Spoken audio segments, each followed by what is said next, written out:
Hala, hindi na raw naririnyo ang mga Transformer minivan ngayon? Maraming nagtatanong, maraming worry ba? Kung sadya nga bang hindi na naririnyo ang ating mga Transformer? Totoo nga ba ito o hindi? Panoorin niyo po itong video nito upang malaman natin ang kasagutan at matanggal ang ating worry, ang ating pag-aagam-agam. But before that, please favor to subscribe to my maliit na channel. Baka makatulong po itong content na ito. Please like and share para maging aware din ang ating mga ka-DA.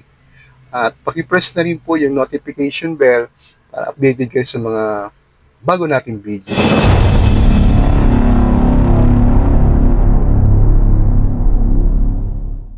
So ayan, step 1 natin is punta tayo sa emission testing center. Kung merong malapit sa inyo, mas maganda. Yan. Kailangan kasi yan when applying for a registration, maging sa renewal. So, bago yan, dapat mas maganda magpa-change oil ka na para siguradong pasado pagdating sa emission test ang ating vehicle. So, that's my unit, DA64B Model 2022 Automatic Transmission. Yan. So, hintay lang. Tawagin pangalan mo. Mabuti nga ngayon, wala masyadong pila. Dating haba ng pila. Ngayon, timing, no? Pang-5 ako. Mga alas 9 ng umaga ito, mga ka-DA na nagpunta ako sa emission test. So, yan, nakuha ko yung result. Nakita nyo, no? Pasado. And then, after that, we proceed to Louisville, kung saan makapag-secure tayo ng insurance. Yan ang next step. Kailangan meron tayong CTPL o sa insurance. Kailangan yan. So, kailangan mong dalhin dito ay ORCR at valid ID. Doon naman sa emission test, kailangan mo rin dalhin yung ORCR mo. So, yan. Nakapag-secure na tayo ng insurance. Yan ang ating binayaran, 606. Yung kanina, no, sa emission, 450 po yung binayaran natin. So, yan yung mga details ng insurance natin. Yan yung mga cover. 606 po ang ating binayaran sa insurance, dalhin ang ORCR at valid ID. And then after securing na insurance, punta na tayo ng LTO. Yan, papunta na po ako ng LTO niyan upang i-renew na ang ating unit. So, medyo bawal mag-video sa loob, prohibited. So, ito habang hinihintay ko, tawagin ng pangalan natin. Yan. Ito ang LTO Region 12 Office, mga ka-DA. Yan. So, yung papers natin ay forward na, hinihintay ko lang tawagin ang ating pangalan. Yan. Again, yan. Dala nating unit. And yes, yun. Success. Finally, dala ko na yung ating document. Ang binayaran ko, iyan nga, 2,379 point something or 2,380. So, again, ang DA64B ay renewable po ang registration niya. So, wag na po kayong mag-alala, nare-renew po ang ating unit. So, yan nga po yung aking unit, no? At yan, katabi ng usually katabi ng LTO, ito mga insurance, yan. Insurance office, kasi kailangan talaga yan pag nagpa-renew ka yan. So, mga dadalhin lang o RCR at valid ID, mga ka-DA. So, yan po yung ating DA64B. Renew na. So, thank you po sa panonood. Sana po may naitulong. Yes! Success! So, yun mga ka-DA. Ang unit ko is DA64B. Successful yung renewal ng kanyang registration ngayong 2025 hanggang 2026 July kasi 7 yung last digit ng aking plate number. So, hindi ko lang alam sa ibang transformer katulad ng Wagon, Palette, or any transformer. Basta itong unit ko, DA64B, ay na-renew ngayon. No? So, walang naging problema, walang question sa LTO. Na-renew siya mga ka-DA. So, kung ang unit mo ay katulad ng unit ko na DA64B, matic transmission, no? Renewable po siya mga ka-DA. Nothing to worry. So, i-recap ko yung naging process ng aking renewal registration. So, baka makatulong, especially sa mga first time na magre-renew.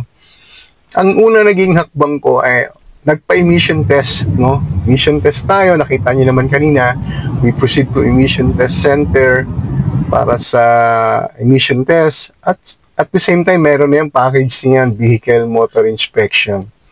Ang binayaran natin doon is 450 pesos. So nagkataon lang na hindi masyadong crowded, hindi mahaba yung pila, no, doon nung pagpunta ko sa emission test center. Unlike previous years, grabe ang haba ng pila.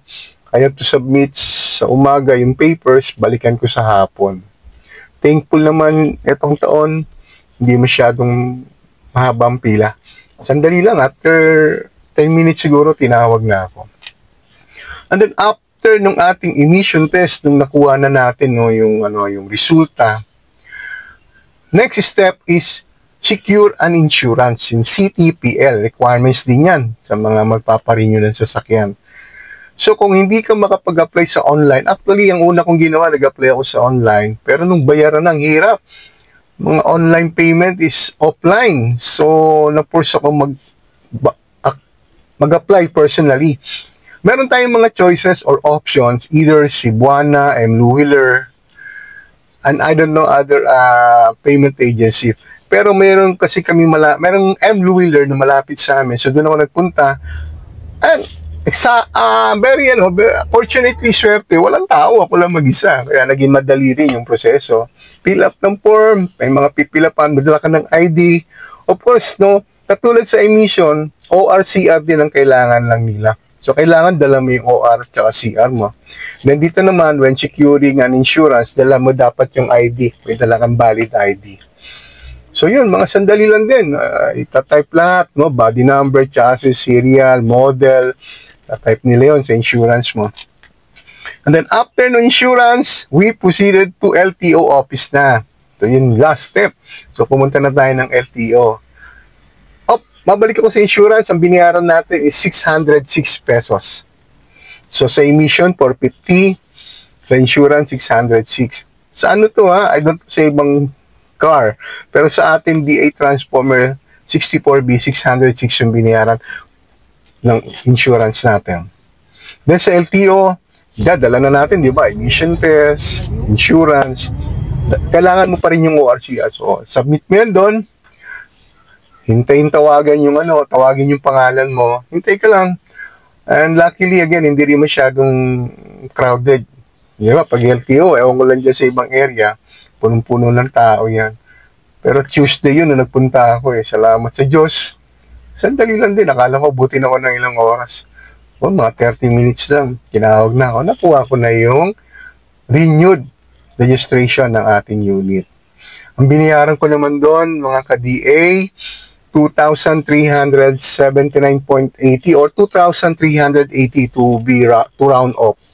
So, unang-una, emission test which is 450, insurance 606, and then yung sa LTO 2,380. So, yun, that's it. So, tapos na. Di ka na mag-worry kahit bumiyahe ka na, arangin ka, tingnan yung registration mo kasi plate number natin, titingnan talaga yan. 7, so July.